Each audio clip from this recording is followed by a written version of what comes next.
In the fall of 1992, the quiet little town of Willow Creek, Ohio, was rocked when a young girl disappeared. She vanished from her bed one night, and her mom came home to find the bed empty and the window wide open. 8 years later, her mom finds an old toy that records voices. When she presses play, she hears something shocking, something she wasn't supposed to hear, that leads police to a discovery so wild it blows their minds. That afternoon in Willow Creek, Sarah Thompson stood in her old house, taping up the last of her moving boxes. The place felt weird now, like it was hollow, even though most of the furniture was still there. It wasn't her house anymore.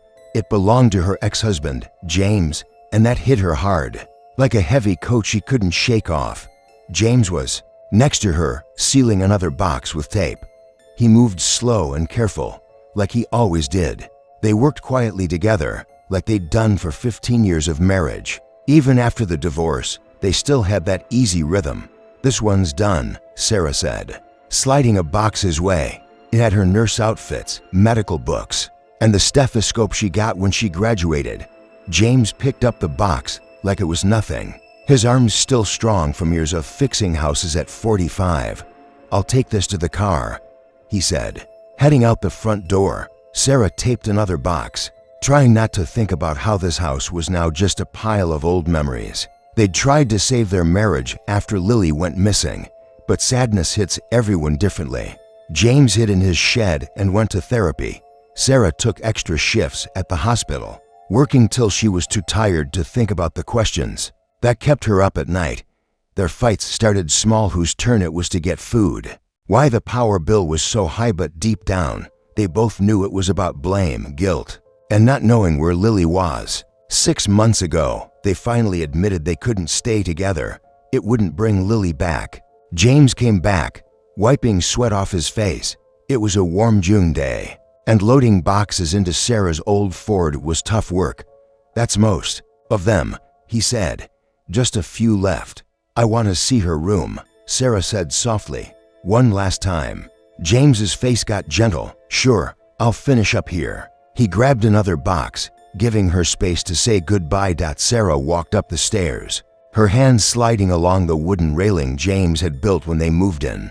Every creak in the floor brought back a memory. She stopped at Lily's door, took a deep breath, and opened it.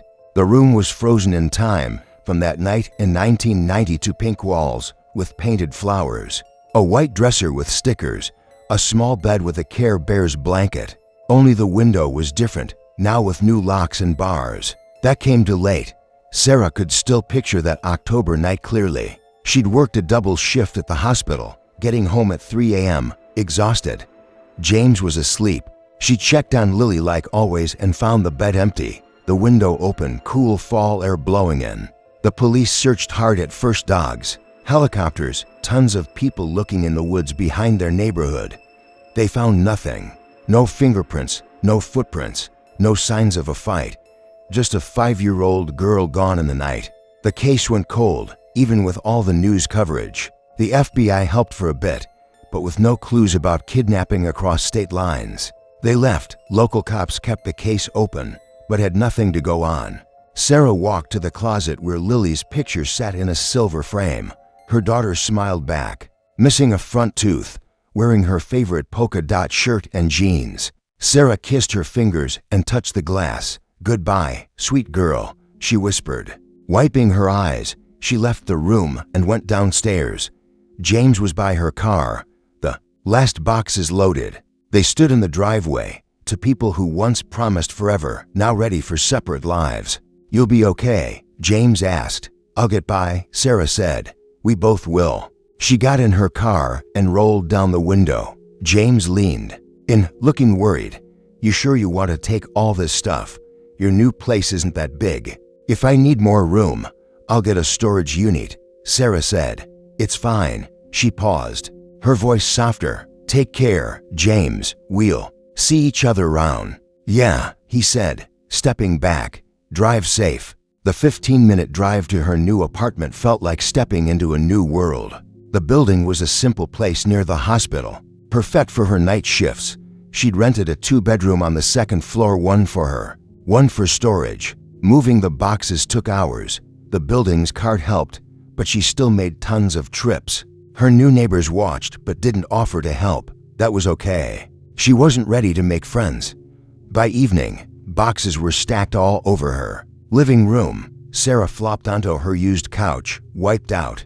She should unpack important stuff, work clothes, toiletries, kitchen things. But her eyes kept landing on the box labeled Lily's Treasures.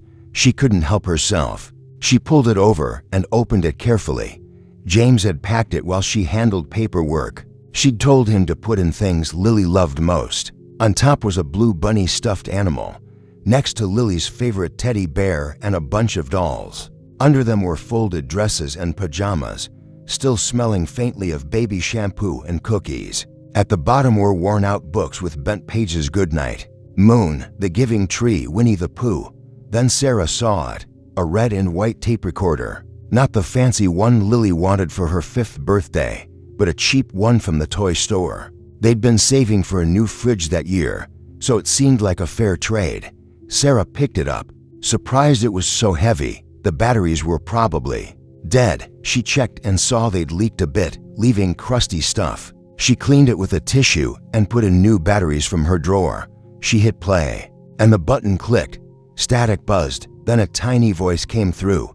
Testing, testing. This is Lily and Thompson, and I'm 5 years old. Sarah's heart squeezed. She hadn't heard Lily's voice in 8 years. Tears fell as Lily kept talking about her day, her friends at preschool, the flower she saw in the yard. Then the recording changed.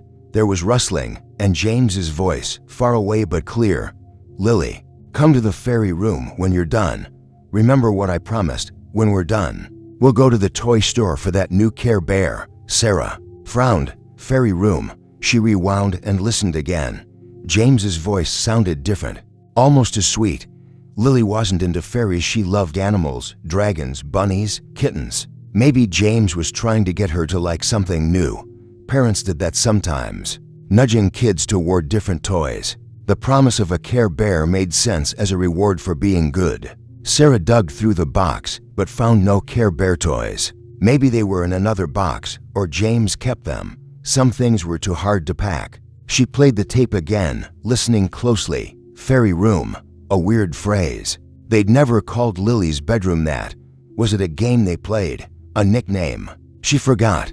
James had spent more daytime with Lily. Maybe it was their thing. Sarah set the recorder down and started unpacking her stuff. Hours passed as she put dishes in strange cabinets, clothes in a tiny closet, photos on new walls. When she opened her filing cabinet for papers, she noticed something missing. Her nursing license papers weren't there. She checked every folder, twice, then looked in boxes with her name. Nothing. The clock said 8:30 p.m. Her shift started at 10. Without those papers, she couldn't prove her license was up to date. The hospital was strict about that. She called James from her new phone. He picked up on the third ring. Sarah, everything okay? I can't find my nursing license papers. She said, I think I left them at the house. Can I come look? Oh, he paused. I just left for my grief group. Won't be back till late. Sarah looked outside. The sun was setting, turning the sky orange and pink. I need them for my shift tonight. Can I use my key? Sure, James said. You know where everything is. Lock up when you leave. Thanks, no problem. Good luck tonight. Sarah hung up and grabbed her keys. The house key felt odd now, like it didn't belong to her anymore. She should give it back soon. She left her boxes scattered in the living room and got in. Her car. Sarah pulled into the familiar driveway 15 minutes later. The house looked dark against the evening sky, windows catching the last bits of sunset. Weird how fast a home could feel like just a building. She let herself in, turning on lights as she went. Everything was just as she left it hours ago, but it felt emptier. James's bedroom, she corrected herself, was down the hall. She opened the door and flipped on the light. The big bed they'd shared for 15 years looked strange with just one pillow. James had already cleared out her stuff. No earrings on the dresser, no mystery books on the nightstand. The filing cabinet was in the corner, same as always. She opened the second drawer and found the folder labeled nurse papers right where she kept it. Her license, renewals, training certificates all there. She felt relieved. At least this wouldn't mess up her job. She tucked the folder under her arm and looked around. Nothing else seemed forgotten. As she turned to leave, the tape recorders. Words popped into her head. Fairy room. It bugged her like a puzzle piece that didn't fit. She found herself going back up to Lily's room. The door creaked as she walked in. Without the toys and clothes she'd packed, the room looked bigger, sadder. She walked around, touching the walls, half expecting to find some fairy picture she'd missed. Nothing, no wands, crowns, or storybook stuff. She opened the closet. Empty hangers clicked together. The big wardrobe stood against the wall. When she got close, it wobbled a bit, leaning toward her, without clothes inside. It wasn't steady. The front left leg didn't touch the floor right. She looked at the gap and saw the floorboards were warped. The room had been shut so long since Lily vanished. Damp air probably got in. Willow Creek's wet weather was tough on old houses. The wardrobe shook. When she tried to fix it, one good push could knock it over. She couldn't leave it like that. If it fell at night, James might think someone broke in. He didn't need that scare. She checked her watch. 7:30 p.m. Miller's Hardware was open till 8. She could grab some shims to level it out, do a fast fix before work. The phone rang downstairs. Loud in the quiet house. Sarah rushed down, reaching for it out of habit, then stopped. This wasn't her house anymore. James deserved his privacy. She grabbed her folder and purse, turning off lights as she headed out. The phone stopped. After a pause, the answering machine clicked on.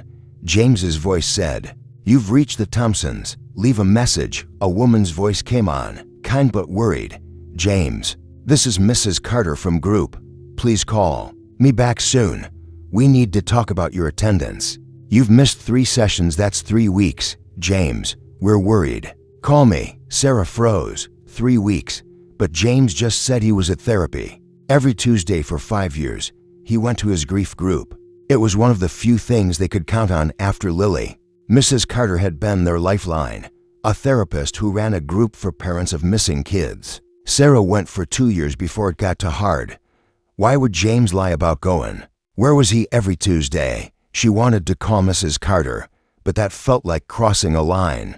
James wasn't her responsibility anymore. Still, she was worried. They'd promised to stay friends, to be there for each other even after the divorce. Sarah locked the door and walked to her car. Her Ford had a fancy car phone from the previous owner, a treat she kept for emergencies. She picked up the heavy phone and called James. The evening air was cool, smelling of trees and rain.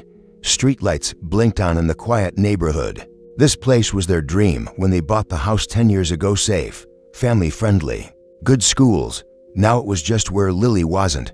The phone rang. Once, twice, 3 times. She almost hung up. Then James answered. "Hello." He sounded tense, out of breath. "James, it's me," Sarah said. "Just checking in." "Where are you?" "At therapy." Silence, with just static on the line. "James," she said. "Can you hear me?" "Yeah." James stumbled. "No, but I'm heading there. I went to pick up David. He lives far, but we're going together. I'll be 15 minutes late." "Why?" His voice sounded off. Sarah knew when James lied little lies about surprise gifts. Fibs to be kind. This felt like that. Too fast. Too much detail. "I didn't mean to pry," Sarah said carefully. "When I was at the house for my papers, a call came in. It went to voicemail. Mrs. Carter." "Oh." "Yeah," James laughed, but it sounded fake. "She hates when anyone's late to group. I've been late a few times, so maybe she wanted to talk about it." Late wasn't the same as missing 3 weeks. "What did she say?" James asked. "Too casual." Sarah paused. Part of her wanted to call him out, but what was the point? They were divorced. His choices were his. "Nothing much," she said. "Just asked you to call back. No big deal, right? I should go." "David's waiting." "Sure. Drive safe, you two. Bye." The line went dead. Sarah stared at the phone, then hung up. In 15 years, she'd learned James's moods, his giveaways. He was hiding something. That Sarah started the car and drove to Miller's Hardware, 5 minutes away. It was a small store that stayed open because of great service and loyal customers. The bell jingled as she walked in. Tom Miller, the owner's son, looked up from the counter and smiled. "Sarah, good to see you. How's it going?" "Fine, Tom. Just need shims for a wobbly wardrobe.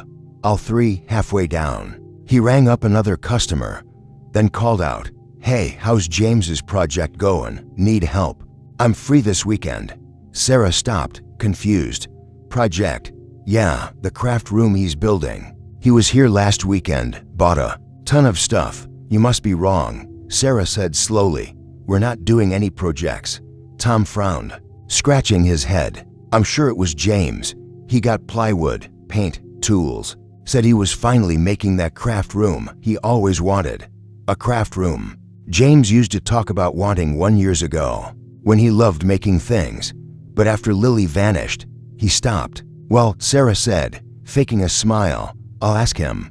"Thanks, no problem. Shims are where I said." Sarah grabbed what she needed, paid, and went back to her car. The hardware bag crinkled on the passenger seat. A project she didn't know about. Missed therapy, lies about tonight. It didn't add up, but she couldn't see the whole picture. Maybe James was struggling with the divorce. People cope differently. He might have started a project to deal with it. Too embarrassed to say he quit therapy, she checked the clock. 8:05 p.m. If she hurried, she could fix the wardrobe and get to work on time. The night felt strange. This morning, she was married, living here. Now she was a stranger in her own life, finding secrets in a house that used to hold none. She drove back to James's house, not knowing each mile brought her closer to answers. She wasn't ready for Sarah pulled into James's driveway again. The hardware bag rustled as she grabbed it with her purse. She'd be quick, fix the wardrobe, go to work. Tom's words about the project stuck in her head. Maybe James was getting back into his old hobbies. When they were dating, he'd spend weekends carving wooden animals, birds, dogs, tiny deer with perfect details. His hands were so careful, turning plain wood into something alive. Her key worked easily in the lock. The house was dark except for the porch light she'd left on. She turned on the entryway light and headed upstairs. Halfway up, she saw light under James's office door. Weird. She'd turned off all the lights before. "James," she called. "You home?" No answer, but she heard movement, footsteps, furniture scraping. She reached the landing. The footsteps got louder, faster. Papers rustled, a drawer slammed. "James," she called again. "You okay?" Nothing. A chill ran through her. She walked to the office door and pushed it open. "James, I thought you were." Her words stopped. David Carter stood in the messy office. James's files were all over the floor. Desk drawers were open, stuff spilled out. Books were off shelves, papers torn. "David?" Sarah stared, shocked. "Why are you here? I thought you were with." David turned slowly. His face was sweaty, pale, his hair a mess. His eyes looked huge, almost black. "You okay?" Sarah asked, though he clearly wasn't. "You look sick." David stepped toward her, wobbly, and she smelled alcohol and something else, sweat and panic. "What are you doing here?" Sarah kept her voice steady, even though she was scared. "Did James ask you to find something?" David's face stayed blank, cold. He took another step. Sarah had known him forever. He and James were buddies since high school, both loving woodworking. She'd never seen him like this. "David, stay there," she said firmly. "I'll call a medic." "You need help." She reached for the office phone, but David moved fast, grabbing her wrists hard. "Let go." Sarah tried to pull away, but his grip tightened. "David, you're hurting me." She pushed hard, breaking free. Stumbling out of the office, she grabbed the door handle, trying to shut it, but David yanked it open. Fear hit her hard. This wasn't the David she knew, the guy who made wooden toys for Lily, who helped James build their porch. Something was wrong. Sarah turned to run for the stairs, but David grabbed her from behind, arms around her waist. She fought as he dragged her down the hall. "No," she yelled, but he was stronger. He pushed into Lily's room and threw her onto the small bed. The Care Bears blanket softened her fall, but before she could get up, David was on her, holding her down. His breath smelled like whiskey as he reached for her clothes. "David, please." Sarah begged, pushing him. "Don't do this. You have a wife and kid. Think of them." He didn't answer, didn't seem to hear. His face was blank as he grabbed at her. Sarah's hand found Lily's ceramic nightlight on the table, a little duck she'd bought years ago. She swung it hard, hitting David's head. "I'm sorry." He groaned and fell sideways, hand on his head. Sarah scrambled off the bed and ran for the door. But David was quick. He grabbed her arm, spun her around, and slammed her against the wardrobe. The impact knocked the air out of her.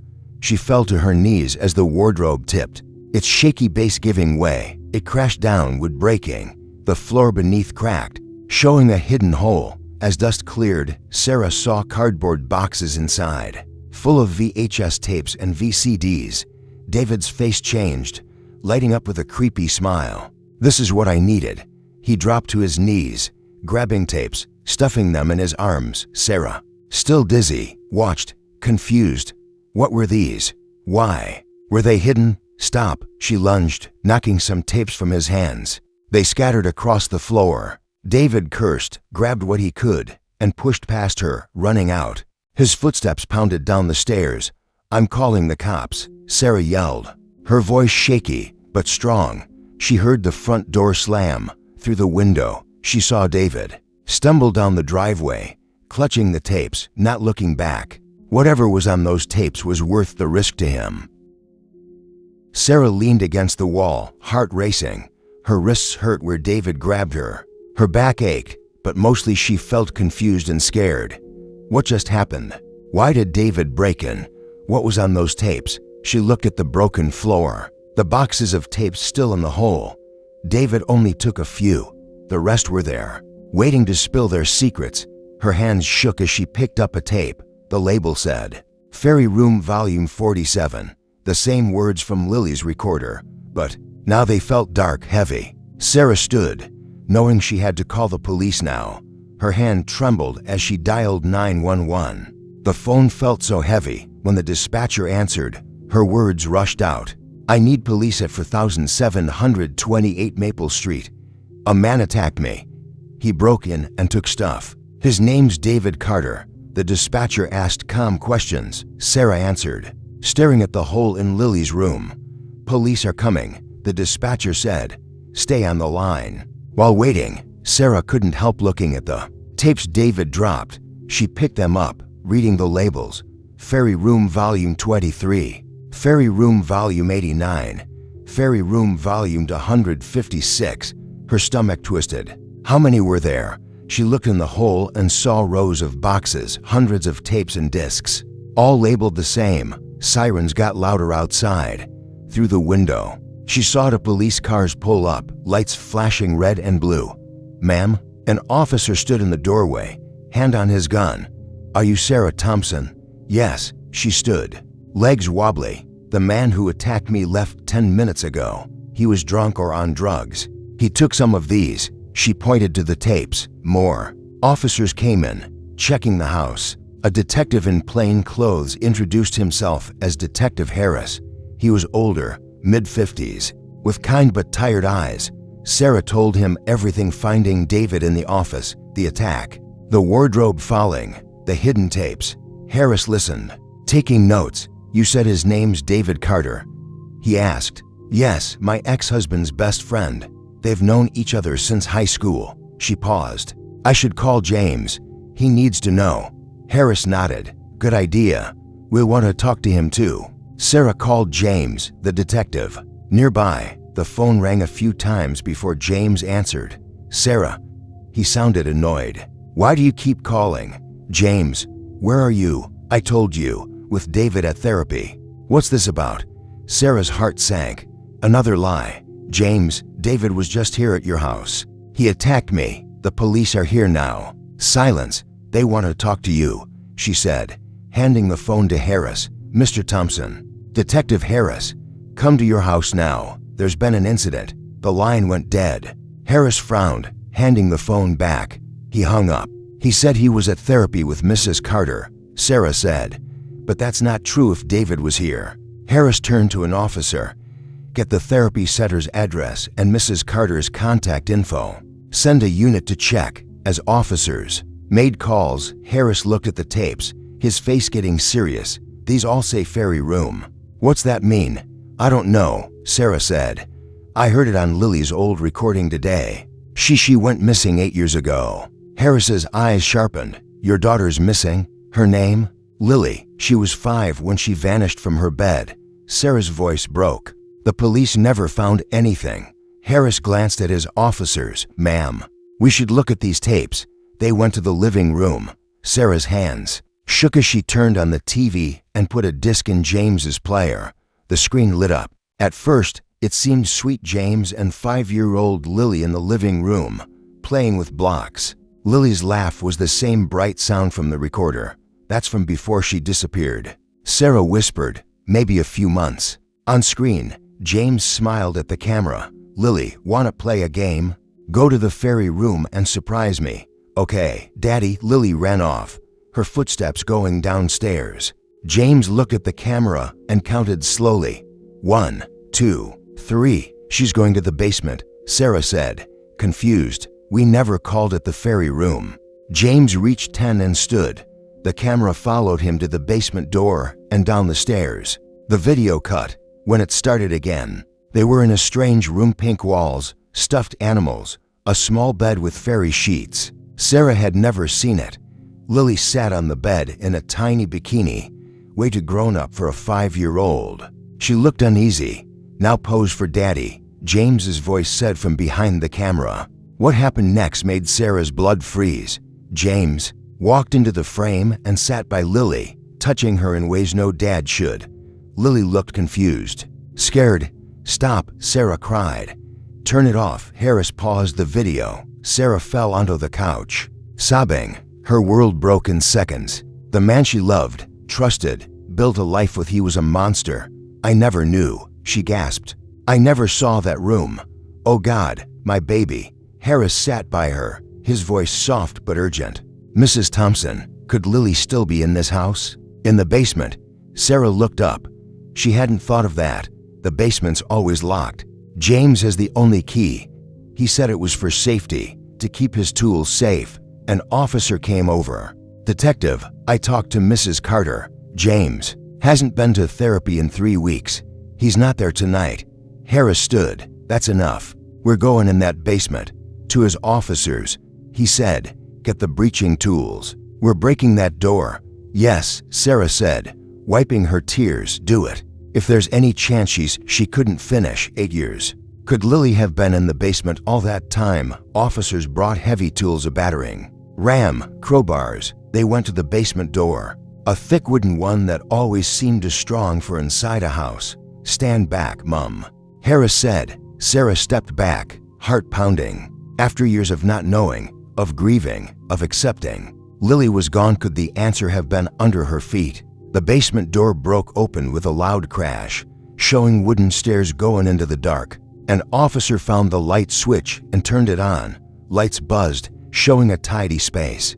Harris went down first, gun out, with 3 officers behind. Sarah waited at the top until Harris called, clear, you can come down. The basement looked like she remembered James's workbench against one wall. Tools hung neatly.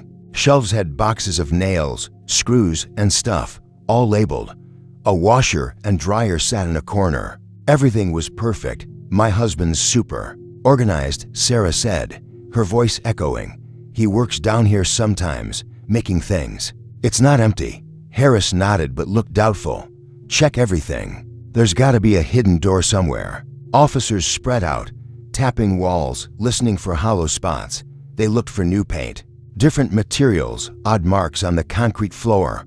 Upstairs, Sarah heard officers watching the videos, sometimes cursing or sounding grossed out. She didn't want to know what they saw. The hardware clerk mentioned renovation stuff. Sarah told Harris, said James bought materials for a project, got the house's blueprints. Harris asked, I haven't seen them in years. James would know, but she stopped. James wasn't helping. The search went on. Officers moved boxes, shifted furniture, checked behind the water heater. 20 minutes passed. Nothing. Sarah got on her knees, looking under the workbench. If James hid something, he did it well. She checked under the washer, tilting her head to see the tight space. Something shiny caught the light, a thin edge that looked different from the concrete. "Detective," she called, "there's something here." Harris and 2 officers rushed over. They pulled the washer away, then the dryer, scraping the floor. A disc lay where the washer was, dusty. Harris picked it up. The label said, "Ferry Room Volume 331. Look at the wall," an officer said. "Where the machines hit it." The wall looked off. A section of drywall didn't match. The seam was sneaky, but clear now. Harris felt along the edge, found a hidden latch. The panel was built so well, almost invisible when shut. "Stand back," he said. The latch was locked. Harris tried to force it, but it held. An officer gave him a crowbar. Metal scraped, then the lock snapped. The panel opened. Behind it was a narrow hall with pink fairy lights along the ceiling, unplugged but ready to glow. A smell hit them: mold, metal, and something human, like someone lived in a tiny space. Harris plugged in the lights. Pink light showed walls covered in soundproof foam. The hall was super tight, barely wide enough for one person. "My God," an officer whispered. They walked single file. Harris first. The hall went about 20 feet, ending at a pink door with fairy stickers. Harris tried the handle. Locked. He knocked hard. "Police." Opened the door. Silence. He leaned against the door, shook his head. The soundproofing blocked everything. He raised his fist to knock again. When the lock clicked, the door opened a bit, and a young voice said happily, "Daddy, you're early." The door opened more, showing a teenage girl in a pink nightgown, her blonde hair long and messy. Her smile froze when she saw Harris and the officers. She screamed, loud and scared, stumbling back, hands over her face. "No, no, you're not real. Daddy said everyone's dead." Sarah pushed past the officers, even after 8 years. Even as a teenager, she knew her daughter. "Lily," she ran forward, tears falling. "Darling, it's..." "Mommy, it's me." The girl backed against the wall, shaking her head. "No, my mom died. Everyone died.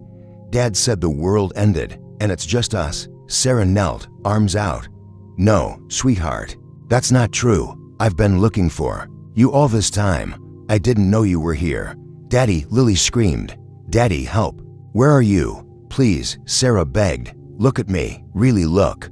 Harris signaled his officers to stay back, giving them space. He handed Sarah a pen. She took it and drew on her hand a simple flower with a smiley face, like she'd drawn for Lily a million times. "Remember this?" she said softly. "You'd ask me to draw it every time it washed off.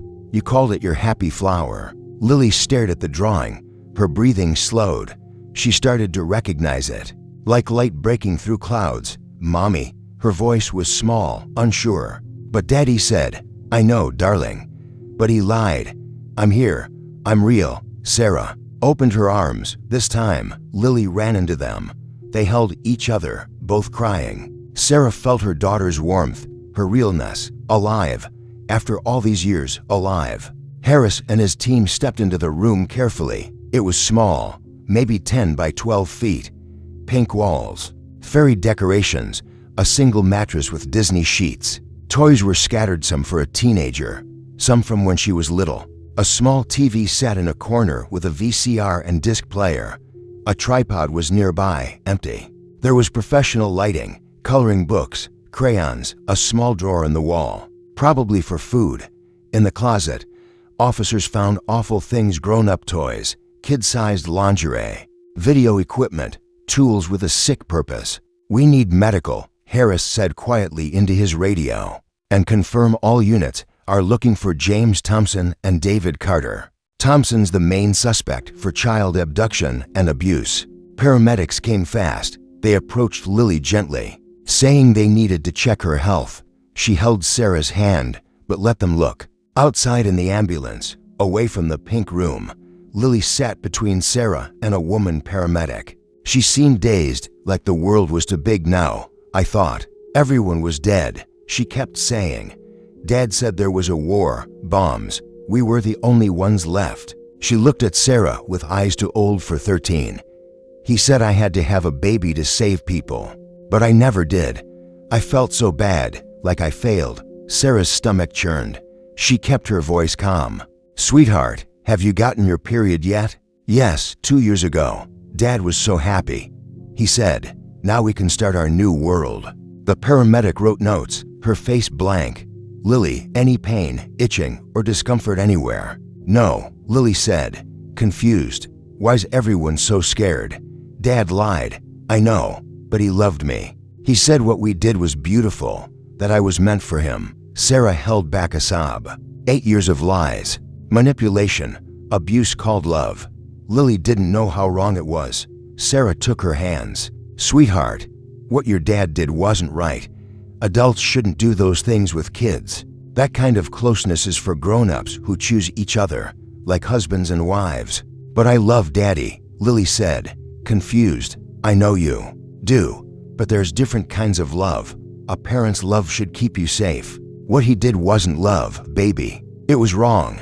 Lily went quiet, thinking. The paramedic finished. She's stable. She told Sarah softly, but she'll need a full check at the hospital given everything. Sarah nodded. She got it. They needed to check for pregnancy. Diseases damaged the full horror of what Lily went through. Harris came to the ambulance. We need you both at the station for statements. Medical says it's not urgent, so we can do that first if you're okay with it. Sarah looked at Lily, who seemed lost in thought. Yes, let's do it. As they left, Sarah saw the twisted plan James had pushing for divorce, starting fights. He wanted to live his sick dream without her in the way. He kept Lily locked up while Sarah lived upstairs, worked, thought her daughter was gone. The pink fairy lights still glowed in the basement, marking the path to a nightmare that lasted 2,920 days, 8 years of a child's life stolen. Twisted, broken dot. As they stepped outside, Harris opened the patrol car's back door. Mrs. Thompson, Lily, please get in. We're going to the station. Sarah helped Lily into the seat. Staying close, Lily pressed against her, still confused by her new world. Medical cleared them for the trip, but Lily would need more tests later. Officer Lee sat in the driver's seat, messing with his radio. Static buzzed. Then voices came through. Unit 12, we've got James Thompson and David Carter at 3542 Oak Lane. 6 other suspects in custody. Need a transport van. Harris leaned forward. That's them. Lee, where's that? Oak Lane's on our way to the station. Sir, about 5 minutes. Stop there. I want to see it. As they drove through Willow Creek's quiet streets, Sarah held Lily tight. Lily hadn't said much since leaving the basement, sometimes asking where her dad was. When he'd come back, each question hurt Sarah more. The radio kept going. Be advised. Found child exploitation material on scene. CSU requested. Sarah covered Lily's ears. Though she seemed lost in her thoughts, the truth of what James did, what he put Lily through, made Sarah sick. They turned onto Oak Lane, a street with cozy 2-story houses. Police cars blocked the road, lights flashing. Neighbors stood on sidewalks, trying to see what was up. Stay in the car, Harris said as they parked. Through the window, Sarah saw it all. 8 men were handcuffed near a police van. James was there, head down, shoulders slumped. David was next to him, swaying, still drunk. The other 6 men, from 30s to 60s, looked angry or scared. Dressed like it was just a normal night, officers went in and out of the house, carrying evidence. Bags. Sarah heard bits of talk through the window, caught them watching one of the videos. Ferry Room Volume 962. Looks new. They're part of some family circle group. Meetings moved between houses, sharing their stuff. Sarah felt sick. A club. They made a club to share videos of their kids. How many other victims? James looked up, his eyes meeting Sarah's through the window. They stared, then his lips curled into a small smile. Wait here, Sarah told Lily, her voice shaking with anger. She pushed the car door open and ran toward James. Officers tried to stop her, but she was too fast. Her hand slapped his face. Hard, the sound loud in the quiet street. You're a monster, she screamed. You're not human. James barely moved. His voice was calm, creepy. It was consensual. Lily always loved me. She wanted. Shut up. An officer grabbed James's arm. Not another word. Another officer pulled Sarah back gently. "Ma'am, please, this won't help." Through angry tears, Sarah saw David watching her. He made a gross kissing face, licking his lips, the same man who attacked her, who wanted those videos so bad. "Get her to the car," Harris ordered. "These men aren't worth it." The officer led Sarah back to the patrol car, where Lily waited, face against the window. "Why'd you hit Daddy, Mommy?" Sarah slid in, pulling Lily close. "I'm sorry, sweetheart. I shouldn't have." Outside, officers put the 8 men in different cars. The van left first, then to patrol cars. James didn't look back. Crime scene techs kept working, carrying out boxes of tapes, VCDs, DVDs, each one a child's nightmare. They took the TV and players, anything with evidence. Yellow tape went up around the house. Neighbors whispered, guessing what happened in that normal-looking place. Harris got back in the car, looking serious. "To the station now. You both did great tonight." As they drove away, Sarah looked at the house where evil hid in plain sight. How many houses like that were out there? How many kids were trapped behind normal doors? Lily yawned, tired from the crazy night. "When can I go home?" Sarah stroked her tangled hair. "Soon, sweetheart. A safe home." The station's lights shone ahead, a light in the dark, somewhere behind. James and his group were being booked, their crimes finally out. But for Sarah and Lily, the real journey was starting, a long road to heal from wounds deeper than anyone could know. Harris spoke quietly to Lee as they drove. "Make sure family services has someone ready. It's gonna be a long night." The station was busy when they arrived. Through a window, Sarah saw the 8 men being processed, fingerprints, photos, stuff bagged. James stood straight, face blank, like it was just another night. A woman in a gray suit came over. "I'm Lisa Green from Child Protective Services. I'll stay with Lily while you give your statement." Lily held Sarah's hand tighter. "I want to stay with Mommy." "I know, sweetheart," Lisa said kindly. "But we need to talk to you both separately, just for a bit. Your mom's right down the hall." Sarah knelt and hugged Lily. "It's okay. These people wanted to help. I'll see you soon." Harris took Sarah to a small room with plain walls and basic furniture. A camera recorded everything. "Take your time," Harris said, sitting across from her. "Tell me everything from the start." Sarah talked for almost an hour: their marriage, Lily's birth, the night she vanished, years of searching, grief, the divorce, finding the recorder, tonight's horrors.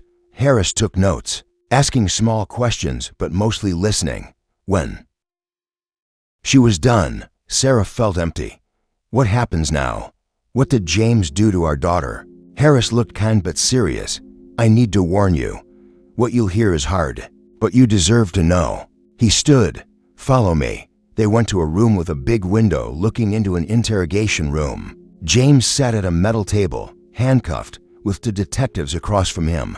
"The glass is one way," Harris said. "He can't see us. He's been talking for 20 minutes, through speakers." James's voice filled the room, calm and proud, like he was bragging about a big deal. "I took her that night," he said. "October 15th, 1992. Sarah was at her night shift. I carried Lily downstairs to the fairy room I'd built. She was asleep, didn't even wake up." A detective leaned forward. "And the window? I opened it, made it look like a kidnapping. Everyone believed it." He smiled. 8 years she lived down there. I told her the world ended, nuclear war. We were the only ones left. She believed it all." Sarah's knees buckled. Harris helped her to a chair. "Why?" a detective asked. "Why do this?" James shrugged. "She was mine, my creation. Why shouldn't I keep her? I gave her everything: food, toys, attention. And when she was old enough," he paused, "we were rebuilding humanity. That's what I told her. She needed to have my baby to save the world." "How'd we miss the room?" the other detective asked. "You did a quick walkthrough," James said, smug. "Not a real search. I filled the basement with tools, junk. You looked and left. The false wall I built 2 years before, during a remodel. I filed fake permits, showed fake blueprints. The room was soundproof, no vents to the house, invisible." Sarah whispered to Harris. "He was so good at building, so careful, so neat. I worked nights, never suspected." Her voice cracked. If David hadn't been so careless tonight, we might never have found her. Harris nodded, grim. Let's go back. You've heard enough. In the interview room, Sarah sat heavily. What about David? Why'd he break in? David Carter's been talking, Harris said. When we raided the house, he was ranting about James. There's been bad blood between them for years. He checked his notes. In their twisted group, James was the leader. He made the most videos, had the most obedient victim. They'd share their stuff, but James's videos were always the big draw. He was proud of it.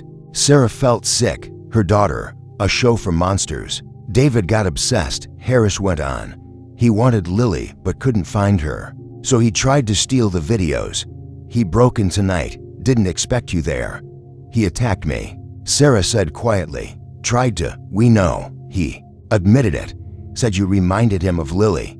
Harris's voice was soft. Mrs. Thompson, your daughter will need a lot of therapy. She seems okay now.